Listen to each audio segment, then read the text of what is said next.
جب Ertugrul Ghazi جیسا کوئی عظیم لیڈر دنیا سے چلا جاتا ہے نا، تو سب سے بڑا سوال یہی اٹھتا ہے، ان کا مشن آگے کون بڑھائے گا؟ تو آج ہم ان کے دو بیٹوں گندز اور ساوچی بے کی کہانی کو دیکھیں گے۔ یہ وہ بھائی تھے جنہوں نے صرف کائی قبیلے کی وراثت کو سنبھالا ہی نہیں، بلکہ اسے ایک نئی بلندی تک پہنچانے میں آپ کہہ لیں کہ بنیادی کردار ادا کیا۔ تو سوال یہ پیدا ہوتا ہے کہ آخر ایک خانہ بدوش قبیلہ ایک عظیم سلطنت کی بنیاد رکھتا کیسے ہے؟ اس کا جواب صرف تلواروں میں نہیں ہوتا، بلکہ یہ قیادت اور قربانی میں چھپا ہوتا ہے۔ آئیے دیکھتے ہیں کہ ان دو بھائیوں نے یہ سب کیسے ممکن بنایا۔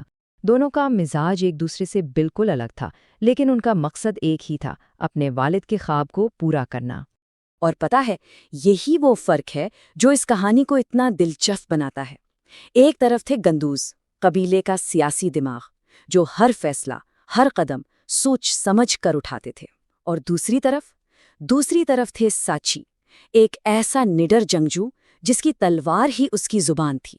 چلیں پہلے بات کرتے ہیں بڑے بھائی کی۔ تو سب سے پہلے بات کرتے ہیں گندز بے کی، قبیلے کے سب سے بڑے بیٹے اور ارطغرل کے جانشین۔ انہیں قبیلے کا سیاسی دماغ بھلا کیوں کہا جاتا تھا؟ کیونکہ وہ اچھی طرح جانتے تھے کہ جنگیں صرف میدان میں نہیں بلکہ ذہن سے بھی جیتی جاتی ہیں۔ گندوز ارطغرل غازی کے سب سے بڑے بیٹے تھے۔ ان کا نام ہی اپنے آپ میں ایک ذمہ داری کی علامت تھا۔ یہ نام ان کے پردادا کے نام پر رکھا گیا تھا، جو اس بات کی مسلسل یاد دہانی تھی کہ ان کے کندھوں پر صرف قبیلے کا نہیں بلکہ پورے خاندان کی وراثت کا بوجھ ہے۔ اور ان کی طاقت کا ایک بہت بڑا ذریعہ ان کا اپنا خاندان تھا۔ ان کی اہلیہ عائشہ خاتون قبیلے کی روایات کے محافظ تھیں، اور ان کے بیٹے آگ تیمور اور آئی دوغدو اپنے باپ اور دادا کے نقش قدم پر چلتے ہوئے ایسے بہادر جنگجو بنے جو ہمیشہ قبیلے کے لیے لڑنے کو تیار رہتے تھے۔ تو سیاسی دماغ کا اصل مطلب کیا ہے؟ اس کا مطلب ہے ایک ایسا لیڈر جو دشمن کے اگلے قدم کو پہلے ہی بھانپ لے۔ گندوز بالکل ایسے ہی تھے۔ وہ بظاہر بہت ٹھنڈے مزاج کے تھے، لیکن ان کی حکمت عملی اتنی خطرناک ہوتی تھی کہ جب وہ تلوار اٹھاتے بھی تھے نا، تو ان کا دماغ ان کی سب سے بڑی طاقت ہوتا تھا۔ لیکن جہاں گندوز کی طاقت ان کا دماغ تھا، وہیں ان کے چھوٹے بھائی کی طاقت ان کا دل اور ان کی تلوار تھی۔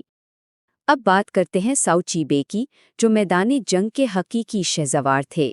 ساچی بے، جنہیں سارو باتو ساوچی بے بھی کہا جاتا ہے، ارطغرل کے دوسرے بیٹے تھے۔